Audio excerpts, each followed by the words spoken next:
ప్రజా టీవీకు స్వాగతం. వార్తలు ప్రారంభించే ముందు ముఖ్యాంశాలు మీకోసం. వెలగపూడి సచివాలయంలో ముఖ్యమంత్రి చంద్రబాబు అధ్యక్షతన జరిగిన 2వ కలెక్టర్ల సదస్సు.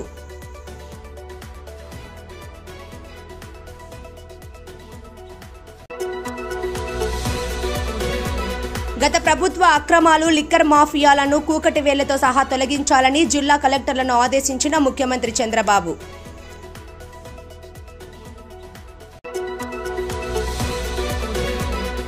విజనరీ టీం లీడర్ ఆశయాలకు అనుగుణంగా పనిచేసి రాష్ట్రాన్ని అన్ని రంగాలలో ముందుకు తీసుకువెళదాం. కలెక్టర్ల సమావేశంలో ఆర్థిక మంత్రి పయ్యావుల కేశవ్.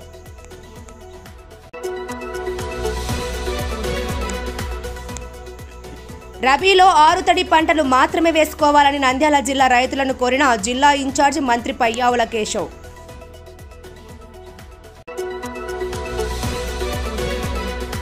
అర్జీదారుల వినతులు స్వీకరించిన టీడీపీ జాతీయ ఉపాధ్యక్షులు కావలి ప్రతిభా Bharati, MLA Galla Madhavi.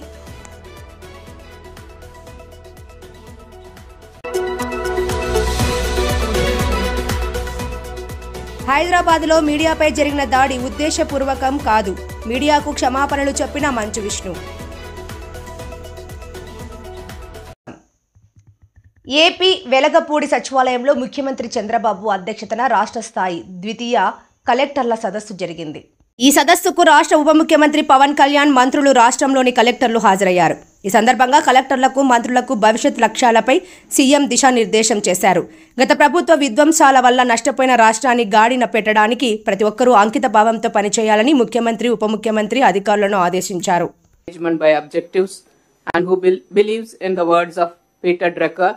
The best way to predict the future is to create it. Welcome, sir. I extend my warm welcome to the Honorable Deputy Chief Minister, Shri K. Pavan Kalyan Garu, who is a believer in the words of Eleanor Roosevelt. To handle yourself, use your head. To handle others, use your heart. Welcome, sir. I extend my warm welcome to the Honorable Revenue Minister, Shri Anagani Satyaprasad Garu, who as a genuine leader is not a searcher for consensus but a molder for consensus. In the words of Reverend Martin Luther King Jr. I further extend my hearty welcome to the respected Chief Secretary Shri Nirav Kumar Prasad Garu, who is the leader of the executive team, who believes in management is doing things right and leadership is doing right things. Welcome, sir. And I also extend my warm welcome to the respected Director General of Police, Shri Thirumal Rao Garu, on this occasion. గత ప్రభుత్వంలో భూ ఆక్రమాలు, liquor mafia, ఇసుక దోపిడీ, గంజాయి సాగు, drugs సరఫరా, ఎర్రచందనం smuggling మాఫియాలను కూకటి వేళ్లతో లికించి వేయాలని ముఖ్యమంత్రి చంద్రబాబు కలెక్టర్లను ఆదేశించారు. అమరావతిలోని రాష్ట్ర సచివాలయంలో ముఖ్యమంత్రి చంద్రబాబు అధ్యక్షతన కలెక్టర్ల సమావేశం జరిగింది. ఈ సందర్భంగా ముఖ్యమంత్రి చంద్రబాబు నాయుడు మాట్లాడుతూ రాష్ట్రాన్ని తిరిగి గాడిలో పెట్టాలంటే అందరి సహకారం అవసరమన్నారు. గత ప్రభుత్వ విధ్వంసకర విధానాలతో రాష్ట్రం అధోగతి పాలైందన్నారు. తిరిగి కూటమి ప్రభుత్వం అధికారంలోకి వచ్చాక గాడిలో పడుతోందన్నారు. గత ప్రభుత్వంలో భూ ఆక్రమాలు, లిక్కర్ మాఫియా, ఇసుక దోపిడీ, గంజాయి సాగు, డ్రగ్స్ సరఫరా, ఎర్రచందనం స్మగ్లింగ్, రేషన్ బియ్యం విదేశాలకు అక్రమ రవాణా, ఇలా అన్ని మూలల్లోకి మాఫియా వెళ్లిపోయిందని, ఇప్పుడు వాటిని కూకటి వేళ్లతో సహా తొలగించాల్సిన బాధ్యత జిల్లాల కలెక్టర్లపైనే ఉందని ముఖ్యమంత్రి అన్నారు. ఎక్కడా గత ప్రభుత్వ పాలనకు సంబంధించిన ఆనవాళ్లు కనిపించకూడదని, ఏపీ బ్రాండ్ను దెబ్బతీసిన వారిని క్షమించొద్దని, విశ్వసనీయతను, నమ్మకాన్ని తిరిగి నిలబెట్టి రాష్ట్రానికి బ్రాండ్ ఇమేజ్ తీసుకురావాలని ముఖ్యమంత్రి మార్గదర్శనం చేశారు. గత ప్రభుత్వ వాసనలు ఇంకా అధికారులలో కొంత కనబడుతోందని, ఇప్పటికే 6 నెలలు సమయం ఇచ్చానని, తనకు తెలియకుండానే జరిగిన తప్పిదాలు తిరిగి జరిగితే కఠిన చర్యలు తప్పవని ఈ సందర్భంగా కలెక్టర్లను సీఎం హెచ్చరించారు. ప్రయత్నం చేసిన ఒక డిసిసివ్గా ముందుకు పోయిన ఒక చీఫ్ మినిస్టర్గా అక్కడక్కడ ఇంకా నాకు కూడా తెలియకుండా కొన్ని చేసే పరిస్థితికి వస్తున్నారు. Direction is very clear. మీరు ఒకటే చెప్తున్నాను, ఒకవేళ అలాంటి వాళ్ళు ఉంటే మీరు కూడా అదే ఫర్మ్గా ఉంటే తప్ప, డిటర్మిన్డ్గా ఉంటే తప్ప టోటల్ సిచ్యువేషన్ కంట్రోల్ కాదు. ఇప్పటికి కూడా ఎనఫ్ టైం అయింది, 6 నెలలు అయింది. Year afterwards I don't want to spare any small event కూడా, అది కూడా మీరు గుర్తుపెట్టుకోవాల్సిన అవసరం ఉంది. ఇది కూడా ఒకటేసారి అన్ని చేయలేం కాబట్టి చాలా డీటెయిల్డ్గా వెళ్ళాం. 7 వైట్ పేపర్స్ని పబ్లిసైజ్ చేశాం. అక్కడి నుంచి మొత్తం కరెక్ట్ మెషర్స్ పెట్టాం. కడాన గవర్నమెంట్ ఆఫ్ ఇండియా ఇచ్చిన డబ్బులన్నీ కూడా డైవర్ట్ చేస్తే ఆ డైవర్ట్ చేసిన డబ్బులంతా కూడా ఇప్పుడిప్పుడే గవర్నమెంట్ ఖర్చు పెట్టి మళ్ళీ యూసీలు ఇచ్చి మళ్ళా డబ్బులు తీసుకొచ్చే పరిస్థితికి వచ్చాం. ఇంకొక పక్కన జిఎస్టిపి కూడా మీరు ఒకసారి చూస్తే మనం అది కూడా ఈరోజు మీతో మాట్లాడుతున్నాం. ఆ డీటెయిల్స్ కూడా ఒకసారి మీతో డిస్కస్ చేస్తాను. ఇంకొక పక్కన ఒక 20 పాలసీలు తీసుకొచ్చాం. విజన్ 2047 డాక్యుమెంట్ తీసుకొచ్చాం. మీరు కూడా విజన్ తయారు చేశారు. జిల్లాలకు కానీ మండలాలకు కానీ మీరు కూడా తయారు చేశారు. ఇందులో ఇండస్ట్రియల్ డెవలప్మెంట్ పాలసీ తీసుకొచ్చాం, MSME policy, food processing policy, electronic policy, private park policy, clean energy policy, semi conductor policy, drone policy, data centre policy, smart policies, green energy, ఇవన్నీ కూడా తీసుకొచ్చాం. ఇవన్నీ కూడా 20-25 పాలసీలు, టూరిజం పాలసీ కూడా తీసుకొచ్చాం. అంటే పాలసీ డాక్యుమెంట్ ఇచ్చాం, అదే మాదిరిగా విజన్ డాక్యుమెంట్ ఇచ్చాం, ప్రాసెస్ ఏం చేయాలనో బ్రాడ్గా గైడ్ లైన్ ఇచ్చాం, కర్మయోగి ద్వారా ట్రైనింగ్ కూడా ఏ విధంగా చేయాలి, ఆన్లైన్ ఆఫ్లైన్ ట్రైనింగ్ కూడా తీసుకొచ్చాం. ఈ పాలసీస్ వచ్చిన తర్వాత ఇవన్నీ చేసిన తర్వాత ఒక 4 లక్షల కోట్ల రూపాయలు పెట్టుబడి పెట్టడానికి వచ్చారు. దీనివల్ల ఒక 4 లక్షల మందికి ఉద్యోగాలు వస్తాయి. మేము ఎలక్షన్ ముందు చెప్పాం 20 లక్షల మందికి ఉద్యోగాలు ఇచ్చే బాధ్యత తీసుకుంటున్నాం. ఆ డైరెక్షన్లో మనం ముందుకు పోతున్నాం. అమరావతి సెట్ చేశాం. దగ్గర గవర్నమెంట్ ఆఫ్ ఇండియా 15,000 కోట్ల రూపాయలు ఇచ్చారు.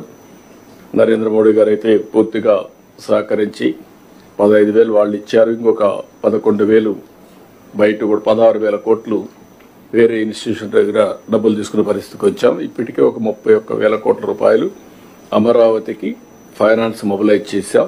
అల్టిమేట్గా 50,000 కోట్లు కావాలి బిగినింగ్లో. దానికి కూడా ఏం చేయాలో వర్కౌట్ చేస్తున్నాం. ఇంకొక పక్కన పోలవరం నిర్మాణానికి 12,157 కోట్ల రూపాయలు కేంద్రం ఆమోదించింది, శాంక్షన్ చేశారు. 2027కు పూర్తి చేయడానికి ఒక టైం బౌండ్ ప్రోగ్రామ్. ప్రజల ఆశలు ఆశయాలు నెరవేర్చే దిశగా విజనరీ టీం లీడర్ ఆశయాలకు అనుగుణంగా కేబినెట్ మంత్రులు అధికారులు పనిచేసి రాష్ట్రాన్ని అభివృద్ధి పథంలో ముందుకు తీసుకువెళ్దామని ఆర్థిక ప్రణాళిక కమర్షియల్ ట్యాక్స్ మంత్రి పయ్యావుల కేశవ్ పేర్కొన్నారు. రాష్ట్ర సచివాలయంలో ముఖ్యమంత్రి అధ్యక్షతన కేబినెట్ మంత్రులు కలెక్టర్ల సమావేశం జరిగింది. సచివాలయంలోని కలెక్టర్ల సమావేశంలో ఆర్థిక మంత్రి పయ్యావుల మాట్లాడుతూ ప్రజల ఆశలకు ఆశయాలకు అనుగుణంగా ఈ సమావేశంలో చర్చించి సీఎం చంద్రబాబు సూచనలు సలహాలకు అనుగుణంగా కార్యక్రమాలను అమలు చేద్దామన్నారు. 1994 నుండి అంటే దాదాపు 30 ఏళ్ల నుంచి సీఎం చంద్రబాబు గారితో ప్రయాణం చేస్తున్నానని, చంద్రబాబు మొదటిసారి సీఎం అయినప్పుడు ఎంత తపనతో పనిచేశారో ఇప్పుడు కూడా అదే కమిట్మెంట్తో ముందుకెళ్తున్నారన్నారు. తన మిగిలిన జీవితం ప్రజల కోసమే, ప్రతి పనిలోనూ మానవత్వం ఉండాలనే విధంగా అదే తపనతో పరిపాలన అందిస్తున్న చంద్రబాబు పనితీరు అందరికీ మార్గదర్శకం కావాలన్నారు. కూటమి ప్రభుత్వం ఏర్పడ్డాక వారసత్వంగా వచ్చిన ప్రధాన సమస్య రాష్ట్రంపై 10 లక్షల కోట్ల అప్పు కాగా, ప్రభుత్వం ఏర్పడిన తర్వాత మొదటి నెలలో 99% రాష్ట్ర ఆదాయం జీతభత్యాలకే సరిపోయిన పరిస్థితి ఉందని, అంతకుముందు 2 ఏళ్లు 107% రాష్ట్ర ఆదాయం జీతభత్యాలకే వెచ్చించిన పరిస్థితి నెలకొని ఉందన్నారు. 1,14,000 కోట్ల బకాయిలను వెంటనే చెల్లించాల్సిన పరిస్థితి ఏర్పడిందన్నారు. గత ప్రభుత్వంలో ప్రతి వ్యవస్థను నిర్వీర్యం చేశారన్నారు. తాజాగా 2 జిల్లాల్లో రివ్యూ చేపట్టగా వాస్తవ పరిస్థితులు చూస్తే చాలా బాధ అనిపిస్తోందన్నారు. 100 ఏళ్ల చరిత్ర ఉన్న కేసీ కెనాల్ గత 5 ఏళ్లలో నాశనమయ్యిందని, 3 కోట్లు ఖర్చు పెడితే సరిపోయే బ్యాలెన్సింగ్ రిజర్వాయరు నేడు 42 కోట్లు ఖర్చు చేయాల్సిన పరిస్థితి ఉందన్నారు. కూటమి ప్రభుత్వం వచ్చిన తర్వాత ఒకవైపు అప్పులు, ఆగిపోయిన ప్రాజెక్టులు, మరోవైపు ప్రజల ఆశలు ఆకాంక్షలు, మరో వ్యక్తి అయితే నిద్రపోలేని పరిస్థితి. కానీ సీఎం చంద్రబాబు ప్రజాక్షేమమే ధ్యేయంగా కష్టపడుతున్నారన్నారు. 10 యూనివర్సిటీల్లో నేర్చుకోలేనిది ఒక చంద్రబాబు వద్దే నేర్చుకోవచ్చని, చంద్రబాబు వద్ద పనిచేయడం ఒక గొప్ప అవకాశమన్నారు. ప్రతి రూపాయి సంపాదించడానికి ఎంతో కష్టపడుతున్నాం. మిగిలిన శాఖలు కూడా ప్రతి రూపాయి ఖర్చు చేసేటప్పుడు జాగ్రత్తగా ఆలోచించి ఖర్చు చేయాలని పయ్యావులు సూచించారు. ముఖ్యమంత్రి ఈ 6 నెలల్లో 3 నెలల పాటు తన డిన్నర్ని సెక్రటరియేట్లో చేశారని, ఆయన పనిచేస్తున్న తీరు చూస్తే మనలో ఓ నమ్మకం ఏర్పడుతుందన్నారు. ఈ రాష్ట్రాన్ని పునర్నిర్మించడానికి మనవంతు పనిచేద్దాం. మన సీఎం టీమ్గా ప్రజల కోసం పనిచేద్దాం. రాష్ట్ర ప్రజలకు నమ్మకాన్ని ఇచ్చే పరిస్థితుల్లో మీరున్నారు. దీన్ని సద్వినియోగం చేసుకుందామని పయ్యావుల కలెక్టర్కు సహచర మంత్రులకు సూచించారు. వడ్డీ చెల్లించడానికి అప్పు చేయాల్సినటువంటి పరిస్థితి. గత సంవత్సరంలో రాష్ట్ర ఆదాయంలో 99% కేవలం జీతభత్యాలకు పెన్షన్లకు మాత్రమే సరిపోయింది. అంటే ప్రభుత్వ ఇతర అవసరాలు ఆల్ అదర్ కమిటెడ్ ఎక్స్పెండిచర్ లేకుండానే కేవలం స్టేట్ రెవెన్యూస్ మొత్తం శాలరీస్కి సరిపోయింది. అంతకు ముందు సంవత్సరాన్ని చూస్తే 107% ఆఫ్ ది శాలరీస్ ఎక్స్పెండిచర్, అంటే శాలరీస్ చెల్లించడానికి కూడా అప్పులు చేయాల్సినటువంటి పరిస్థితి 2 సంవత్సరాల క్రితం ఉన్నటువంటి పరిస్థితి. దీన్ని వారసత్వంగా తీసుకుని 1,14,000 కోట్ల నుంచి 1,30,000 కోట్ల రూపాయల చెల్లించాల్సినటువంటి బకాయిలు ఉన్నాయి. ఇమ్మీడియట్లీ నిన్న చెల్లించాల్సినవి, మొన్న చెల్లించాల్సినటువంటి బకాయిలు 1,14,000 నుంచి 1,30,000 కోట్ల రూపాయల బకాయిలు ఉన్నాయి. ఇక అత్యంత బాధాకరమైనటువంటిది అంటే ప్రతి వ్యవస్థని నాశనం చేసినటువంటి పరిస్థితి. నిన్న మొన్న 2-3 జిల్లాలకు రివ్యూకి వెళ్ళాం. 100 సంవత్సరాలుగా క్రితం ఉన్నటువంటి ఓ కేసీ కెనాల్ ఒక 5 సంవత్సరాల పాలనలో ఎట్లా డిస్ట్రాయ్ అయింది, ప్రాజెక్టులు ఎట్లా కొట్టుకుపోయాయి, తెగిపోయినటువంటి అదే కర్నూలుకి వెళ్తే అలగనూరు బ్యాలెన్సింగ్ రిజర్వాయర్ కొట్టుకుపోయింది. 3 కోట్ల రూపాయలు ఖర్చు పెడితే సరిపోయేటువంటిది 3 సంవత్సరాల నిర్లక్ష్యంతో ఇవాళ 42 కోట్ల రూపాయలు ఖర్చు పెట్టాల్సినటువంటి పరిస్థితి. ప్రతి జిల్లాలోనూ ప్రతి వ్యవస్థలోనూ ఇంతకన్నా దారుణమైనటువంటి పరిస్థితులు మనం అందరం కూడా చూస్తున్నాం. ఇది వారసత్వంగా చంద్రబాబు నాయుడు గారికి వచ్చినటువంటివి.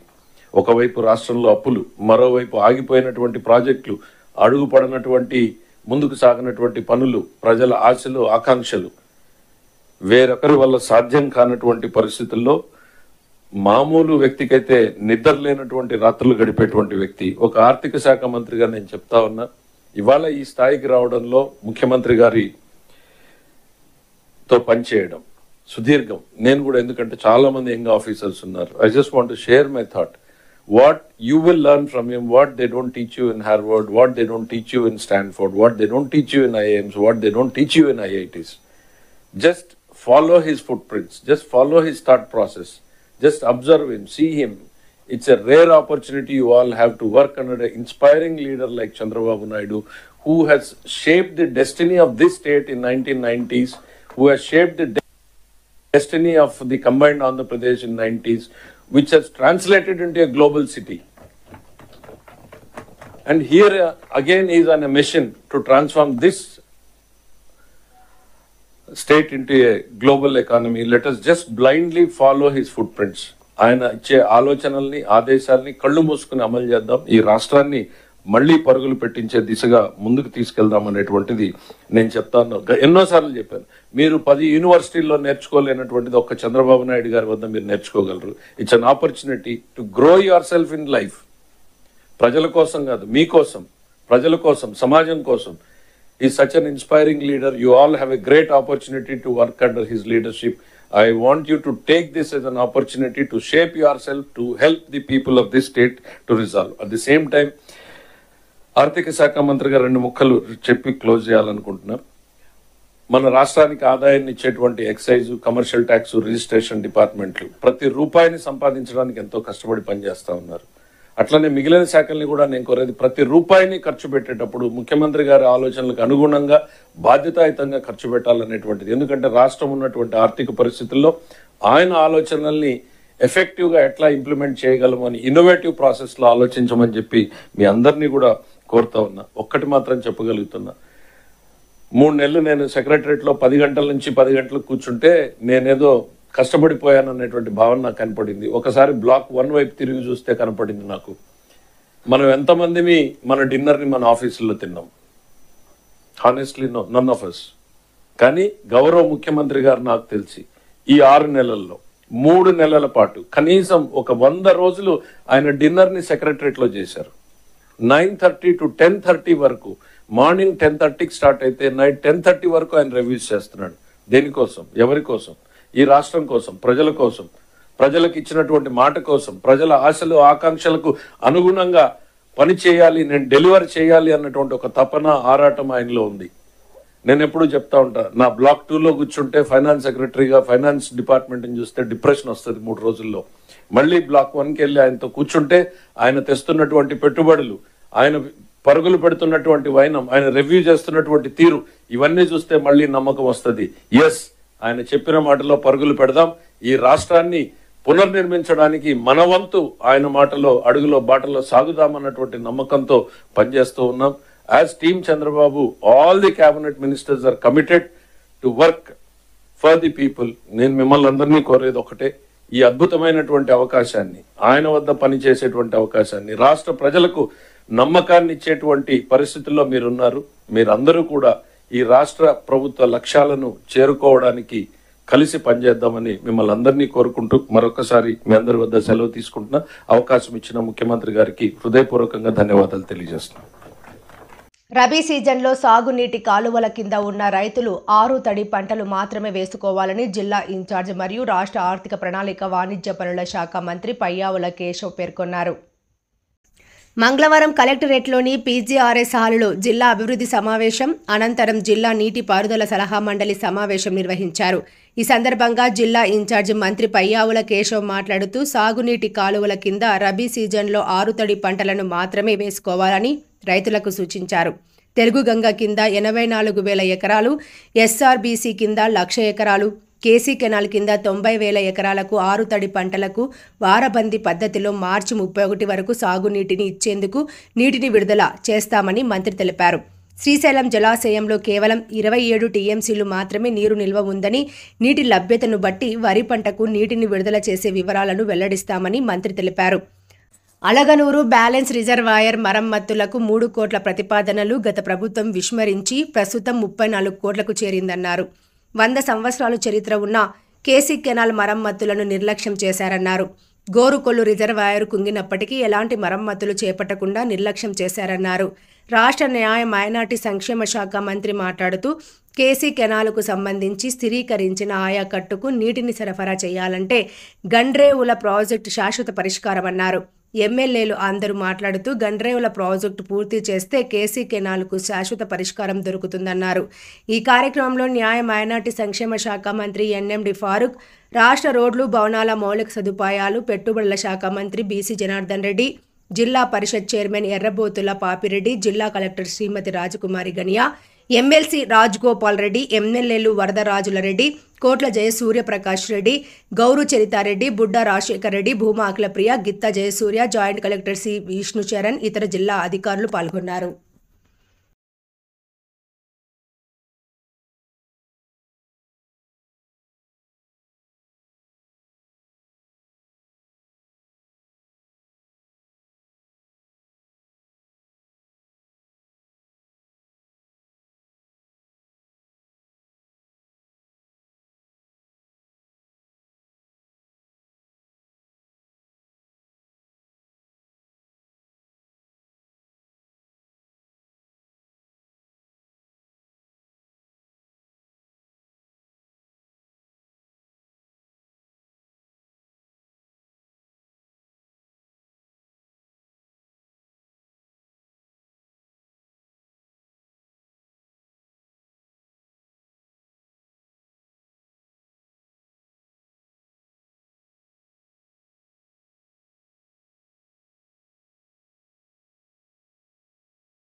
మంగళగిరిలోని టీడీపీ కేంద్ర కార్యాలయంలో ప్రజా వినతుల స్వీకరణ కార్యక్రమం నిర్వహించారు. టీడీపీ జాతీయ ఉపాధ్యక్షురాలు కావలి ప్రతిభా భారతి, గుంటూరు పశ్చిమ ఎమ్మెల్యే గల్లా మాధవీలు అర్జీదారుల నుండి వినతులు స్వీకరించారు. వారి సమస్యలు విని వాటి పరిష్కారానికి కృషి చేశారు. ఈ సందర్భంగా నంద్యాల జిల్లా నంద్యాల పట్టణంలోని ఉప్పరిపేటకు చెందిన పసుపులెట్టి లక్ష్మీదేవి తన గోడును నేతలకు వినిపించింది. నంద్యాల మండలంలోని కొత్తపల్లె గ్రామంలో తన భర్త పేరు మీద ఉన్న భూమిలో 1 ఎకరా అమ్ముకొని తన కూతురి పెళ్లి చేసుకోగా ఆ పొలంలో భాగం ఉందంటూ తన భర్త చిన్నాన్న కొడుకు, తన భర్త చెల్లెలు తమపై దాడి చేసి ఇంటికి తాళం వేశారని, వారికి సంబంధం లేకపోయినా కోర్టుకు వెళ్లారని, సమస్య కోర్టులో ఉన్నా కూడా తమను బెదిరిస్తున్నారని, వారిపై చర్యలు తీసుకోవాలని ఆమె విజ్ఞప్తి చేశారు. ఇలా పలు జిల్లాల నుండి వినతులను నేతలకు అందించారు. వినతులను పరిశీలించి సంబంధిత అధికారుల ద్వారా సమస్యను పరిష్కరిస్తామని నేతలు బాధితులకు హామీ ఇచ్చారు.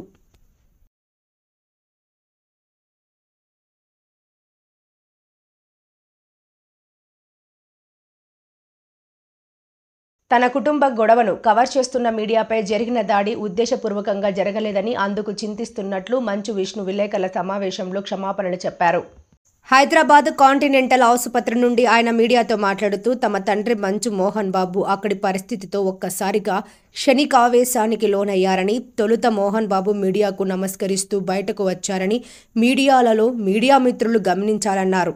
అయినప్పటికీ జరిగిన సంఘటన చాలా బాధాకరమని, గాయపడిన మీడియా ప్రతినిధులను తాము పలకరించామని, వారికి అన్ని విధాలా అండగా ఉంటామన్నారు. కుటుంబ గొడవలను చులువలు పలువులుగా చేయడం కూడా మీడియా మానుకోవాలని, ప్రతి ఒక్కరికి కుటుంబం ఉంటుందని, అందులో సహజంగా చిన్న చిన్న గొడవలు ఉంటాయని, వాటిని రచ్చకీడ్చడం మీడియాకు తగదన్నారు.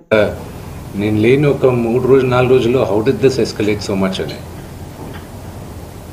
But I hope there is some respite at the end of it. But I also request the media, మీ అందరిని కూడా నేను నా విన్నపం ఏంటంటే, మీకు ఫ్యామిలీస్ ఉన్నాయి, మీకు ఫాదర్స్ ఉన్నారు, everybody's got their own families. I request you to have a little bit of restraint. That's my only request. And నిన్న జరిగిన సంగతి, ఒక టీవీ రిపోర్టర్ ఆయనకి గాయాలు తగలడం, ఇట్ ఈస్ రియలీ అన్ఫార్చునేట్. ఉద్దేశపూర్వకంగా ఎవరిని హర్ట్ చేయాలని లేదు. నిన్న మీరు విజువల్స్ చూస్తే, టీవీ విజువల్స్ మీరు కానీ కరెక్ట్గా చూస్తే, గేటు పగలగొట్టుకొని తోసుకొని గేటు ఎరగొట్టి లోపలికి వచ్చేటప్పటికి ఒక తండ్రిగా ఆయన రియాక్ట్ అయిన విధం చాలా తక్కువని నా భావన. కానీ ఆయన ముందుకొచ్చి, మీరు విజువల్స్ కరెక్ట్గా చూసుకున్నారంటే, ఆయన మీడియా వాళ్ళకి నమస్కరిస్తూ ముందుకొచ్చారు. ఆయన చేతులు జోడించి నమస్కరిస్తూ ముందుకు వస్తే, ఎవరో ఒకరు ముందుకొచ్చారు, ఏదో మొహం మీద పెట్టారు, ఆ హీట్ ఆఫ్ ద మూమెంట్లో జరిగిందే కానీ ఉద్దేశపూర్వకంగా ఒక వ్యక్తిని కొట్టాలని కానీ, ఒక వ్యక్తి పైన ఆగ్రహం చూపించాలని కానీ వ్యక్తిగతంగా లేదు. ఆయన గాయపడిన వాళ్ళ ఫ్యామిలీతో నేను టచ్లో ఉన్నాను, వాళ్ళ ఫ్యామిలీ మెంబర్తో మాట్లాడాను, వాళ్ళకి చెప్పాల్సింది మేము చెప్పాం. We're in touch with them and it is a really unfortunate incident. I wish this did not happen. ఇది జరుగుండకూడదు. It's really unfortunate. It happen. We all feel sad for it. వార్తలు ముగించే ముందు ముఖ్యాంశాలు మరోసారి. వెలగపూడి సచివాలయంలో ముఖ్యమంత్రి చంద్రబాబు అధ్యక్షతన జరిగిన 2వ కలెక్టర్ల సదస్సు.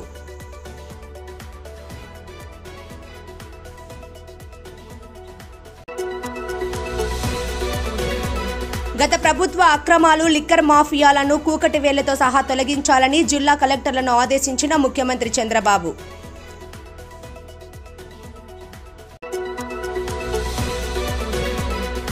విజనరీ టీం లీడర్ ఆశయాలకు అనుగుణంగా పనిచేసి రాష్ట్రాన్ని అన్ని రంగాలలో ముందుకు తీసుకువెళదాం. కలెక్టర్ల సమావేశంలో ఆర్థిక మంత్రి పయ్యావుల కేశవ్.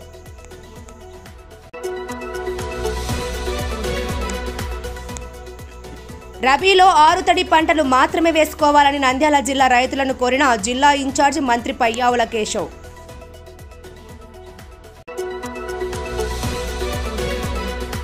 అర్జీదారుల వినతులు స్వీకరించిన టీడీపీ జాతీయ ఉపాధ్యక్షులు కావలి ప్రతిభా భారతి, ఎమ్మెల్యే గల్లా మాధవి.